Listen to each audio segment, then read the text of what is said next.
La tuberculosis. Durante el siglo XIX, mejor llamada como la peste blanca, se considera que es una de las primeras enfermedades humanas y se estima que tiene una antigüedad de 15.000 a 20.000 años. Tuberculosis o TB. Esta es una enfermedad infectocontagiosa que se caracteriza por la formación de tubérculos o nódulos en el tejido infectado. Generalmente afecta a los pulmones y también así se le conoce como tuberculosis pulmonar. A través del sistema linfático y del torrente sanguíneo también se puede diseminar a otras partes del cuerpo. A esto se le conoce como tuberculosis extrapulmonar. La etiología fue descubierta por Robert Koch. Fue el quien logró demostrar el agente infeccioso Mycobacterium tuberculosis. Este posteriormente fue llamado bacilo de Koch. Factores de contagio, hacinamiento, estado de malnutrición y personas inmunodeprimidas. Para usted, ¿cuáles son los factores de riesgo que nos propensa a adquirir esta enfermedad de la tuberculosis? Bueno, existen muchos factores. En primer lugar, el que una persona conviva con un paciente que tenga tuberculosis activa, el lugar también donde vive, si hay hacinamiento, si en una habitación duermen varias personas con la persona que tiene la enfermedad, si la persona enferma asiste a una escuela, los niños que están en el aula con él pues van a estar también expuestos a adquirir la enfermedad. Cuando asiste a una iglesia, a otro tipo de reuniones. La tuberculosis se ha catalogado sobre todo como una pandemia a nivel mundial, ya que afecta a 1 de cada 10 personas alrededor del mundo. Entonces, esta es una enfermedad causada por la Mycobacterium tuberculosis, que afecta directamente el sistema pulmonar, así como también se ven implicados otros sistemas como es el inmunológico y el gastrointestinal, y hay muchas complicaciones que esta enfermedad puede acarrear a las personas que se ven afectadas. Bien, la familia se ve dañada en el sentido de que ya no pueden tener, como decirlo así, una convivencia natural. Entonces hay ansiedad, tristeza, esa incertidumbre ante ellos. Entonces no es algo natural en la familia. La tuberculosis afecta del 98 al 99% de la población, sin excepción de personas, pero existen ciertas diferencias en la personalidad de cada individuo acerca de cómo percibe cada uno esta enfermedad. Si hablamos de la manera de cómo se percibe la enfermedad, podríamos ver, ¿verdad? Entre hombres y mujeres hay ciertas diferencias, pero más allá como de determinar a quién le afecta más, si al hombre o a la mujer, tendríamos que hablar de la personalidad, porque en sí es al individuo como tal que afecta, ¿verdad? Respecto a la discriminación que puede surgir en una persona con tuberculosis, desde nuestra Constitución de la República nos establece que la salud es un bien de todos los salvadoreños y por ende no debe de existir ningún tipo de discriminación por motivos de ninguna índole, mucho menos por motivos de enfermedad. Todos somos iguales ante la ley y eso lo dice nuestra norma marco, la Constitución de la República. Desde allí nos está dando la posibilidad de que todos estemos protegidos sobre cualquier tipo de discriminación, y tratándose de una persona con enfermedades de esa naturaleza, pues deben de ser protegidas en sus derechos como pacientes. Para el diagnóstico de la tuberculosis hay ciertas normas que se rigen por un lineamiento técnico dado por el Ministerio de Salud. Entonces, dentro de los cuales el lineamiento da múltiples opciones para el diagnóstico de la enfermedad. Entonces, siendo la más conocida hasta hoy en día las pruebas de la BK, la baciloscopía. Entonces, no quiere decir que sea la única, hay muchas otras que son de apoyo, que ahí queda a criterio del médico, ¿verdad? Entonces, si a un paciente se le sospecha tuberculosis, entonces el médico deja como prueba de diagnóstico más temprana las baciloscopías. Entonces, claro, a enfermería corresponde en el momento de indicar, de que el médico indique una baciloscopía, le corresponde la educación a ese paciente, cómo se la va a tomar, qué medidas tiene que seguir para la buena toma de esas muestras. Signos y síntomas de la tuberculosis pulmonar: tos con expectoración por más de 15 días, pérdida de apetito y peso, fiebre con sudoración nocturna, cansancio y decaimiento, dolor de pecho y disnea. Signos y síntomas de la tuberculosis extrapulmonar: esta dependerá del órgano afectado, pero puede haber dolor torácico con derrame pleural tuberculoso, puede haber ganglios linfáticos edematizados y también deformación de la columna. La inmunidad del organismo juega un papel muy importante para el desarrollo de la enfermedad.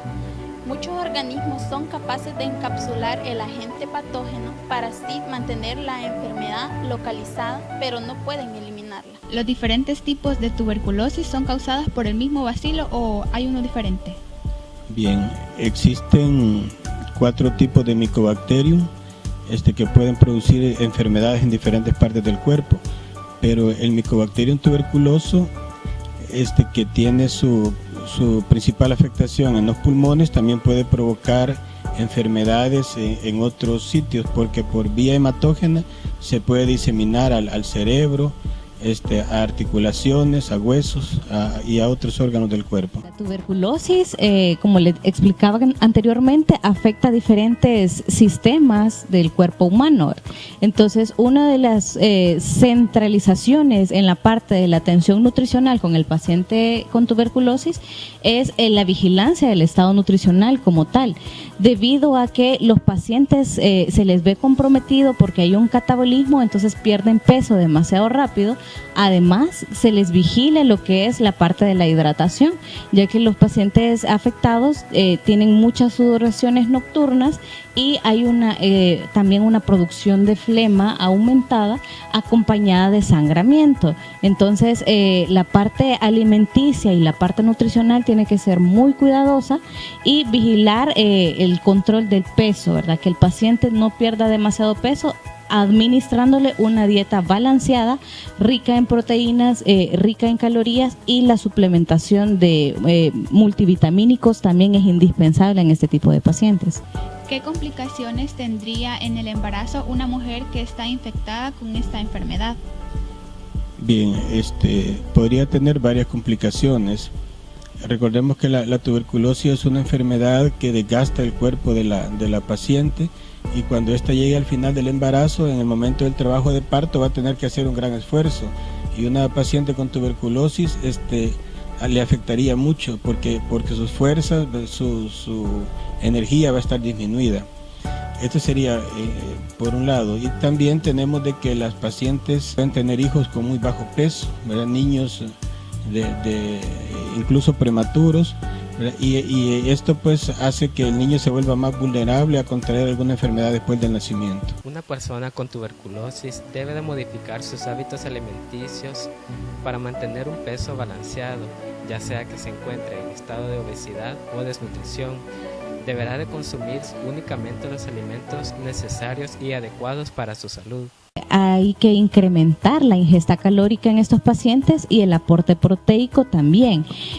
Para ellos sí hay algunos alimentos que se ven restringidos, como lo que es los lácteos, ya que la lactosa ayuda a la producción de flema, y habíamos hablado anteriormente de que hay una producción de flema en estos pacientes, ¿verdad? Entonces hay que administrarles también una dieta baja en carbohidratos, porque los carbohidratos aumentan la producción de dióxido de carbono a nivel pulmonar, y esto les puede seguir deteriorando la función como tal de los pulmones. Primero se considera que el grupo de familia con el cual convive el paciente se consideran contactos. Entonces a estos pacientes, se consideran contactos, entonces son considerados en este momento como pacientes, ¿verdad? Aunque no padezcan la enfermedad como tal. Pero se le brinda un tratamiento farmacológico o quimioprofiláctico, entonces con un medicamento antituberculoso por 6 meses. Entonces, de una manera preventiva, por eso es quimioprofiláctico, ¿verdad? Entonces, ya en el hogar, al paciente que ya ha sido diagnosticado con tuberculosis, si existiese la posibilidad por las noches de que este paciente duerma en una habitación solo, Entonces para evitar así, si el paciente tose o si el paciente pues genera algún tipo de, se levanta en la noche o lo que sea, entonces evitar el contacto con su familia. En los pacientes con tuberculosis hay que suplementarlos con vitamina C, ya que estos ayudan a mejorar el sistema inmunológico, ya sea por medio de los alimentos como tal, obteniendo los fitonutrientes del producto fresco, ¿verdad? O a la suplementación por medio de fármacos, ¿verdad? Que pueden hacerse ya sea con la administración de las píldoras o jarabes, dependiendo de la edad del paciente afectado, o también en los alimentos que los podemos encontrar en aquellos que sean cítricos, ¿verdad? Como la naranja, la mandarina, el limón, las fresas, que son muy importantes para el consumo del paciente. Cabe incluir el hecho de que el paciente afectado generalmente es con condiciones económicas de muy poco acceso. Entonces, esto también se ve muy afectado, ya que si no se tiene una vigilancia como tal en un centro de asistencia, es muy difícil que el paciente pueda administrarlo a su cuerpo y poder tener una recuperación pronta de la enfermedad. La tuberculosis se presenta en la vida de las personas como un conjunto de dolores físicos y limitaciones en sus funciones y en sus capacidades. Adicionalmente, por los problemas de contagio y estigma social, tener tuberculosis convierte a los pacientes en una especie de peligro público ante sus ojos o los de los demás. Es por esta razón que la enfermedad desencadena en el paciente una serie de transformaciones en su vida cotidiana y en sus relaciones. Hay todo un compendio, ¿verdad?, de ideas que tiene la persona que sufre esta enfermedad, sobre todo el hecho del deterioro de su autoconcepto. ¿Por qué? Porque al mirarse al espejo se va a ver deteriorado, ¿verdad? Su salud, su apariencia, ojeras, el cansancio, que no puede dormir por las noches y todo eso. Entonces, a la larga esto le va a afectar en su autoestima. ¿Por qué? Porque se va a sentir un poquito desanimado, ¿verdad? Un poquito triste por su apariencia. Entonces sí, es una persona que en definitiva sufre y sufre mucho. Muchos de los privados de libertad buscan cualquier estrategia que les pueda ayudar a sobrellevar su encierro, y entre ellos podría darse ese caso de tráfico de flemas infectadas con tuberculosis para obtener algún tipo de beneficio dentro del centro penitenciario, como por ejemplo que le asistan fuera del centro penitenciario en instituciones adecuadas para ese tipo de tratamiento. Pero definitivamente se da, o si se da, sería con el propósito de obtener algún tipo de beneficio personal. Ya no sería con el propósito o con alevosía y ventaja para poder contagiar a sus compañeros, sino que para obtener algún tipo de beneficio. Y a la larga el estrés y otras enfermedades vienen a deteriorar lo que es el sistema inmunológico. Si una persona tiene baja tolerancia a la frustración, si una persona es excesivamente exigente consigo mismo, entonces, o tiene mucho rigor consigo mismo, eso está deteriorando lo que es su sistema inmunológico, ¿verdad? Sus defensas se vuelven más vulnerables. Entonces, alguien con un temperamento así como un poquito dominante y que no sabe controlar sus emociones, es vulnerable, ¿verdad?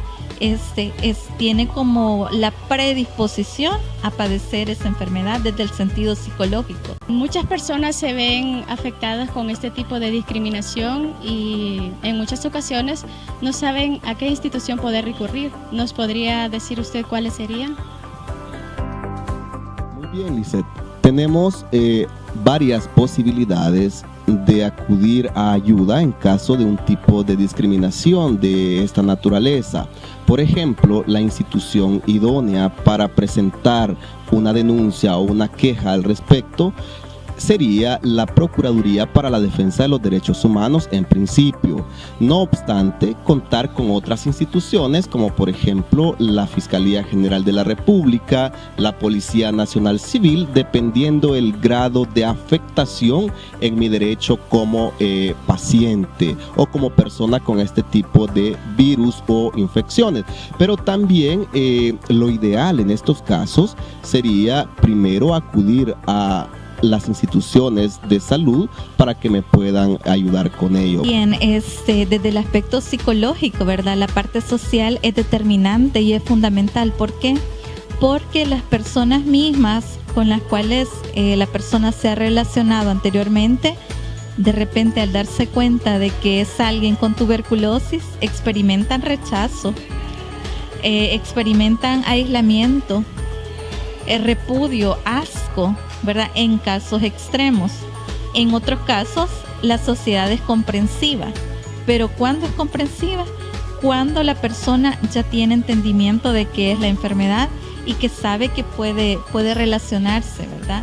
Las vacunas son medicamentos biológicos que, aplicados a personas sanas, provocan la generación de defensas que actúan contra los agentes infecciosos contra los que se vacunan, evitando así la infección o la enfermedad. Las vacunas benefician tanto a personas vacunadas como a personas no vacunadas y a las susceptibles que viven en su entorno. La vacuna derivada del bacilo del calmante E. Guerin, conocida comúnmente como la vacuna BCG, existe desde hace 80 años y es una de las vacunas actuales más ampliamente utilizada. Esta vacuna se aplica durante la estadía del recién nacido en la maternidad. La vacuna de la BCG precisamente sirve para eso, para evitar la tuberculosis meningia, esta forma de tuberculosis. Entonces, si el niño no es vacunado, existe un riesgo de que pueda desarrollar esta enfermedad, pero el riesgo existe en todas las personas que no fueron vacunadas. Sin embargo, los niños son los más vulnerables. En el ámbito del área de enfermería o asistencia sanitaria, al enfermo de cualquier tipo de patologías le asisten todos los derechos que como personas tenemos, porque repito el tema de la Constitución de la República.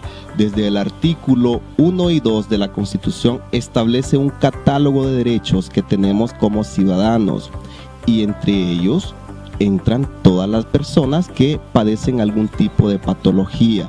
El Código de Salud, en su artículo 65 en adelante, también establece los derechos que le asisten a todos los usuarios del sistema sanitario en nuestro país. Entonces, desde el derecho a la vida hasta el derecho a la salud, es obligación del Estado garantizárselos adecuadamente y organizar las instituciones que deben de brindarle asistencia a una persona con cualquier tipo de enfermedad. Bien, existen dos tipos de terapia, ¿verdad? Una es la terapia psicológica y también la terapia farmacológica.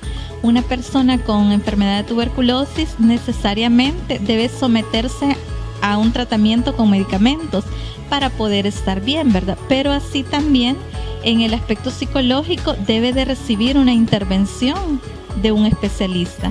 Dentro de las terapias que se pueden ocupar está la terapia cognitivo-conductual.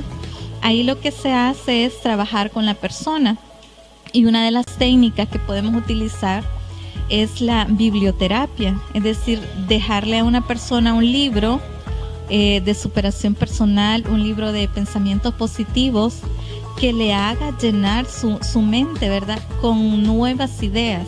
Entonces, eso sería también enseñarle a la persona a manejar la enfermedad desde la aceptación. La tuberculosis es la causa principal de mortalidad en personas infectadas con VIH. Se registran 1.8 millones de muertes relacionadas con la tuberculosis. Primero, no discriminar, ¿verdad? Porque al menos esta patología de la tuberculosis, al igual que el VIH, que una infección por VIH, se tiende muchas veces a decirle a una persona, ahí está el tuberculoso, ahí está el sidoso. Entonces, son palabras que se deben de omitir, ¿verdad? Entonces, entendemos de que quizás porque sea la familia no va a pasar esto así, ¿verdad? Pero por si acaso siempre se orienta a la familia en ese punto, que el hecho de que el paciente tenga esta enfermedad no quiere decir que se va a discriminar. Entonces, más aún cuando el paciente ha comenzado el tratamiento y se le ve interés en el paciente en mejorar, ¿verdad? Entonces ahí las recomendaciones que van ligadas a la familia es uno, tomar medidas preventivas, eso sí. Entonces, porque si el paciente ya tiene la enfermedad, entonces la familia se convierte en contactos y es un grupo de riesgo. Entonces, quizás más que todo encaminado a eso, a la prevención en cuanto a ellos y en cuanto al trato que tengan con ellos, en el mayor de los casos posible, el apoyo que siempre tiene que tener, ¿verdad? El tratamiento de la tuberculosis es complicado, ya que se debe administrar todos los días y por los meses que el médico lo indique. El tratamiento puede ser diferente, porque si tiene una infección extrapulmonar, hay que darle siempre el tratamiento pulmonar, porque el foco primario de infección está en el pulmón, pero hay que darle un tratamiento también al otra área donde el Mycobacterium está afectando. Por ejemplo, si hubiera una infección a nivel de una articulación, además de los antifímicos, los medicamentos para la tuberculosis, hay que darle un antiinflamatorio, hay que darle otros medicamentos, otros antibióticos y hay que darle un sostén a la rodilla, una fijación. El tratamiento de la tuberculosis consta de 2 fases, la fase intensiva y la fase de sostén. En esta fase intensiva, en el tratamiento de la tuberculosis, recibirá 4 medicamentos: isoniazida, rifampicina, piracinamida y etambutol. La fase de sostén tiene una duración de 4 meses, en donde se le administrará al paciente 2 medicamentos, isoniazida y rifampicina. Bien, desde el momento que un paciente ha sido diagnosticado con tuberculosis, se tiene que iniciar el tratamiento en los primeros 5 días. Entonces, el tratamiento consta de 2 fases. La fase 1, que es la fase intensiva, se considera así. Entonces, el paciente tiene que tomar 4 medicamentos en una sola toma durante un periodo de 2 meses. Todos los días, exceptuando los días domingos. La segunda fase del tratamiento son 2 medicamentos los que el paciente tiene que tomar de una sola toma durante 4 meses. Entonces ahí sería los días lunes, miércoles y viernes. Esto es en caso de un paciente que ha sido diagnosticado por primera vez, ¿verdad? Entonces se aplican normas diferentes en caso de grupos de riesgo, por ejemplo pacientes que están en las cárceles o pacientes que tienen coinfección, tuberculosis y VIH. Si la persona tiene una buena autoestima, si su familia le apoya, esta persona no va a tener una autoestima estable, claro que no, ¿verdad? Por los otros síntomas que están ahí. Sin embargo, si tiene un nivel moderado de autoestima, eso le va a ayudar en su recuperación. Pero si es una persona con baja autoestima, su recuperación va a ser más tardía, ¿verdad? ¿Por qué? Porque la persona no se va a querer ni levantar, no se va a querer ni bañar, ni hacer nada del tratamiento que se le está dejando. Entonces, el nivel de autoestima es determinante para la recuperación de un individuo con tuberculosis. Pacientes con tuberculosis, entonces hay un incremento de las necesidades energético-proteicas, debido a que la depresión del músculo se ve afectada para la producción de energía y poder cubrir todas las necesidades fisiológicas normales del cuerpo. Entonces, el paciente debe de incluir proteínas en los alimentos para evitar que esta depresión muscular se dé. Para ello necesita ingerir carnes, huevo. En el caso de los lácteos dijimos de que tienen que estar reducidos por la producción de flema. Y como les decía anteriormente, tiene que ser vigilado por una prescripción nutricional dependiendo de los requerimientos del paciente. El tratamiento de la tuberculosis requiere de múltiples fármacos con potenciales y mayores reacciones adversas, los cuales deben ser administrados por periodos muy largos de tiempo. ¿Cuáles son los efectos adversos de los medicamentos de la tuberculosis? Los efectos adversos son muy diversos, pero quizás los que más afectan la salud son los efectos gastrointestinales. Aquí vamos a tener, por ejemplo, las náuseas, vómitos, dolor abdominal, un malestar abdominal en general. Y estos son los que hacen que muchas veces los pacientes dejen de tomar los medicamentos. pero también existen otros efectos adversos como visión borrosa, hormigueo en los dedos de manos y pies, y hay algunos medicamentos como la rifampicina que puede hacer que la orina se tiña de color anaranjado. Entonces todo esto hay que explicárselo a la persona para que sepa que cuando ocurran es debido al medicamento. Tan directamente el tracto gastrointestinal, provocando muchas irritaciones. Si hablamos específicamente de la isoniazida, esta se absorbe mucho mejor cuando el estómago está completamente vacío. En cambio, si se administra con alimentos ricos en grasa, se disminuye la absorción hasta de un 50% del efecto. Para el caso de los antifímicos, se recomienda de que se tome con el estómago vacío para que se absorban mejor. Por ejemplo, la rifampicina se debe de tomar de esa manera. Sin embargo, ese es uno de los principales problemas por los cuales la gente deja de tomarlo, ya que estos medicamentos dan diferentes tipos de malestar gastrointestinal, náuseas, vómitos. ¿Qué medidas se toman cuando una persona con tuberculosis por cualquier razón abandona su tratamiento? Bueno, en primer lugar, se le tendría que explicar al paciente en primera instancia, por parte del personal de enfermería, que es quien tiene más contacto directo ya en el momento que tiene que ver con el tratamiento, con la administración del tratamiento. Entonces se le tiene que explicar a este paciente que según el lineamiento técnico para el control de la tuberculosis acá en El Salvador, tiene una base legal. Entonces, como base legal, también el paciente está obligado a terminar el tratamiento, está obligado a tomar el tratamiento. Entonces, si en un caso un paciente abandona el tratamiento, entonces cae en responsabilidad legal por parte del paciente. Entonces, dentro de las medidas de enfermería ahí sería el seguimiento, la búsqueda de este paciente, ¿verdad? La búsqueda, el control, y hablar con él, o sea, darle una consejería y explicarle toda esta base legal si es que no se les explicó antes, de manera que el paciente retome el tratamiento. Dentro de los deberes que puede o que debe de tener un paciente infectado con tuberculosis, desde mi punto de vista, en principio, acudir a un centro asistencial, ¿verdad? Ese es un deber y además un derecho para que le puedan tratar su enfermedad, pero además evitar el contagio de una forma deliberada frente a los demás, porque esto podría considerarse incluso un delito penal porque se ha realizado con alevosía y ventaja algún tipo de contagio, pero también tiene el deber de, ya cuando está frente a la asistencia de salud, dar información o brindar información veraz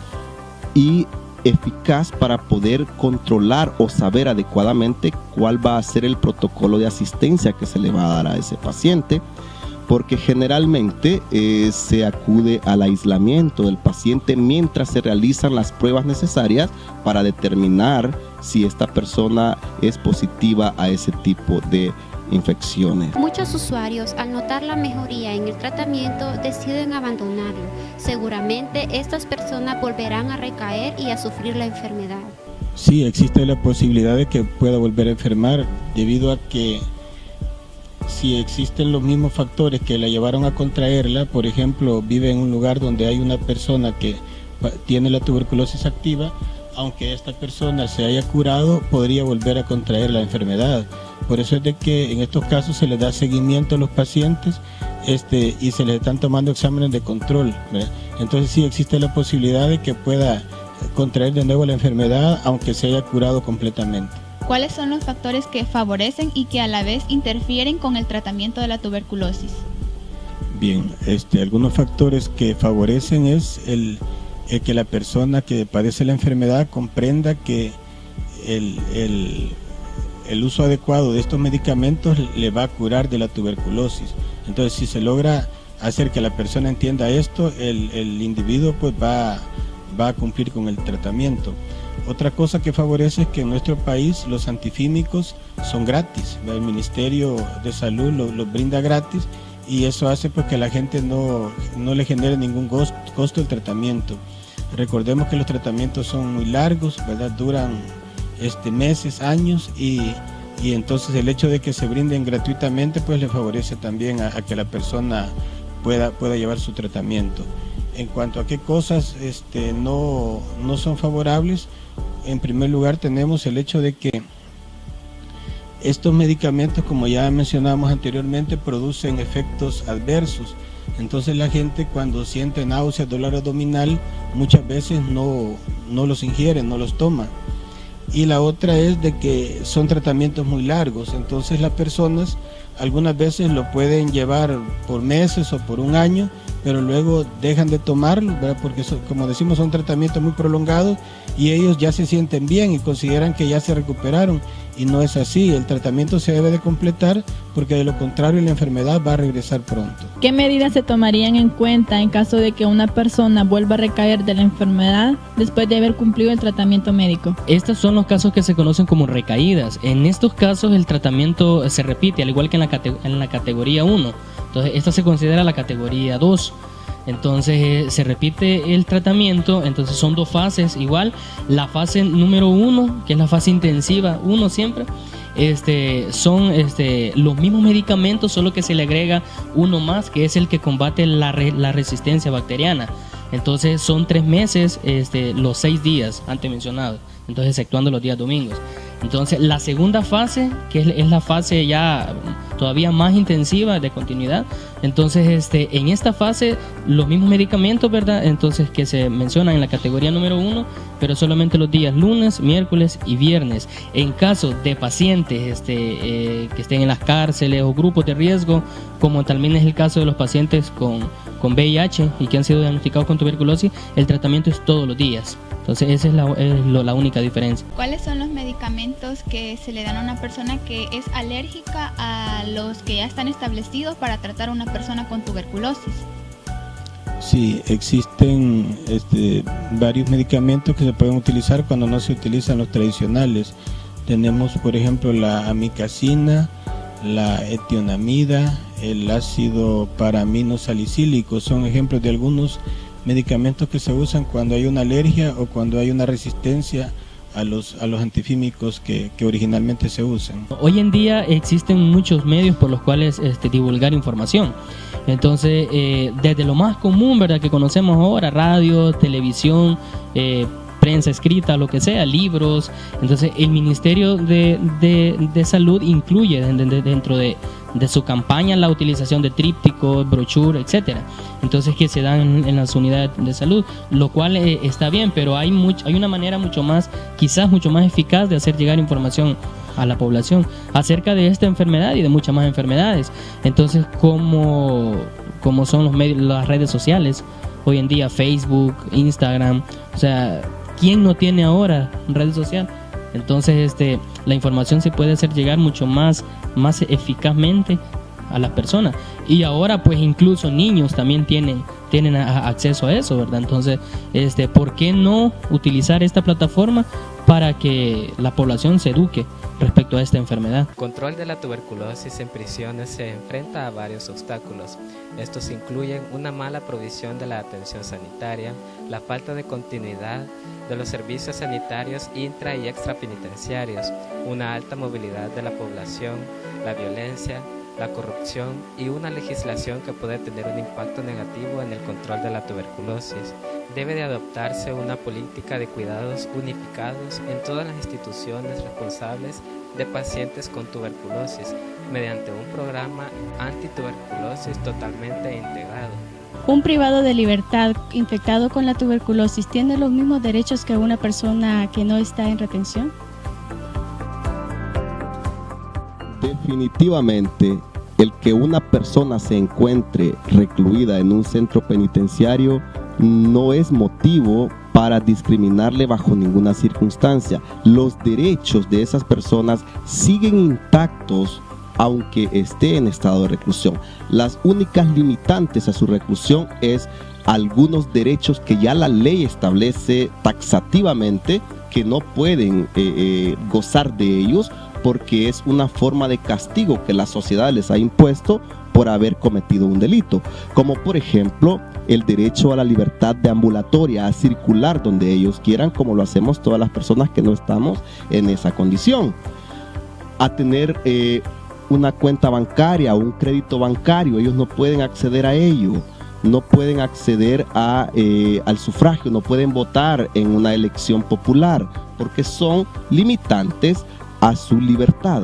Pero los derechos a la salud, derechos fundamentales como derecho a la vida, derecho a los alimentos, derecho a la vivienda, al trabajo, todos esos derechos son exactamente los mismos que nosotros como personas comunes tenemos. El que ellos estén recluidos no debe de ser limitante para que gocen de todos esos derechos, y principalmente el derecho a la salud, porque el que una persona recluida tenga la infección de tuberculosis no significa que es menos que los demás. Al contrario, necesita mayor atención porque puede ser un riesgo muy grande el que esta persona esté rodeada de una comunidad muy abundante en los centros penitenciarios y que no haya un control sobre el tratamiento para su enfermedad. El tratamiento de la tuberculosis no necesita ingreso hospitalario, ya que el paciente lo puede recibir en la comodidad de su casa,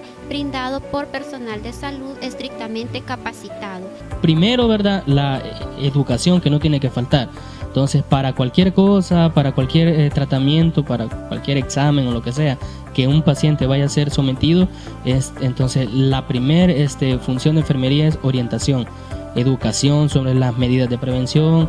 Pero igual estamos hablando que el paciente ya tiene la enfermedad, ¿verdad? Entonces, si un paciente tiene que ingerir el tratamiento médico, tomarse el medicamento, entonces enfermería tiene que estar ahí pendiente de que el tratamiento sí se tome.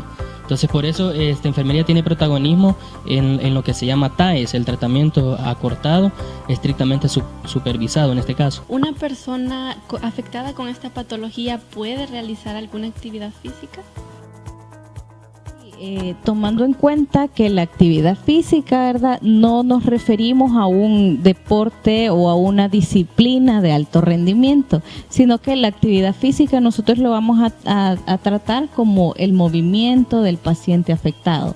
Entonces, él, ya que su sistema pulmonar está siendo afectado, el intercambio de gases de oxígeno y del dióxido de carbono está disminuido, ¿verdad? Entonces, por lo tanto, el rendimiento no va a ser igual.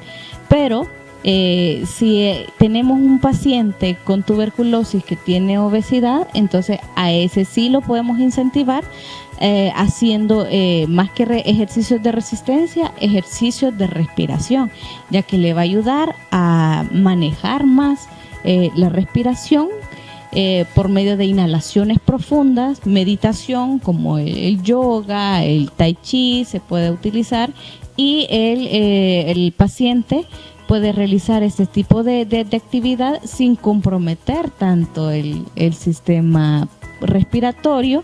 Y de esta forma se ha comprobado también que hay una reducción de peso haciendo este tipo de ejercicios, entonces se puede realizar. En el caso de los pacientes que tienen una desnutrición, entonces a estos no los vamos a obligar o recomendarles hacer actividad física, porque van a perder mucho más peso del que ya tienen. Entonces lo que queremos es estabilizarlos ganando peso por medio de la alimentación adecuada. Un trabajador en cualquier ámbito que sea su desempeño puede ser despedido simplemente por tener esta enfermedad. Para dar respuesta a su pregunta, tendría que decirle que definitivamente no, porque estaría vulnerando todos los derechos laborales que le asisten a esa persona como trabajador. Y para ello ya existen determinadas leyes de protección a ese tipo de vulneración.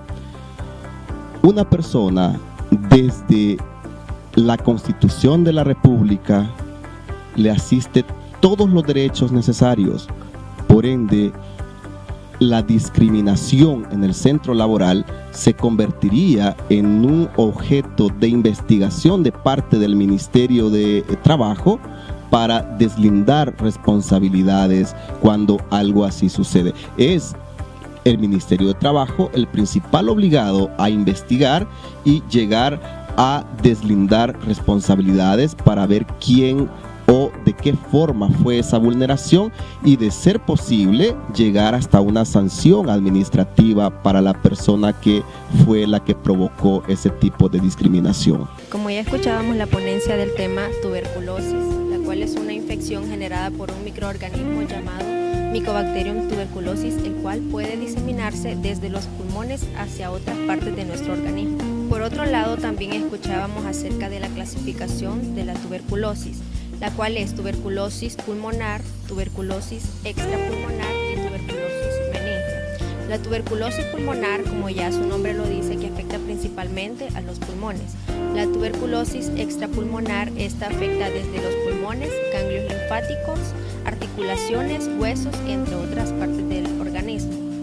La tuberculosis meningia, esta es como una de las más graves, porque esta afecta la capa que se llama meninge, es la que recubre el cerebro, y también es una de las posibles causas de muerte. Entre los medios de diagnóstico también tenemos la prueba de esputoflema, en la cual se le pide a la persona de que dé 3 muestras de flema, las cuales estas serán analizadas para así poder detectar la enfermedad. Algunos de los signos y síntomas son tos con expectoración por más de 15 días, fiebre, cansancio, falta de apetito y pérdida de peso. Por lo cual evaluamos desde los 5 ámbitos, desde el ámbito psicológico, desde el ámbito nutricional, médico, ético, legal y enfermería. En el ámbito psicológico, para conocer qué tipo de daño emocional puede tener tanto la persona infectada como su familia.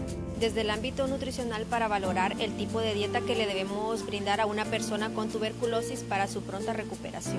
Y desde el ámbito médico, para conocer la patogenia y la patología, sus signos, síntomas y su tratamiento. Desde el ámbito ético-legal, para indagar acerca de los derechos que pueden ser irrespetados hacia una persona con tuberculosis. Y por último, desde el ámbito de enfermería, para conocer el tipo de cuidados que debemos brindarle a una persona con tuberculosis.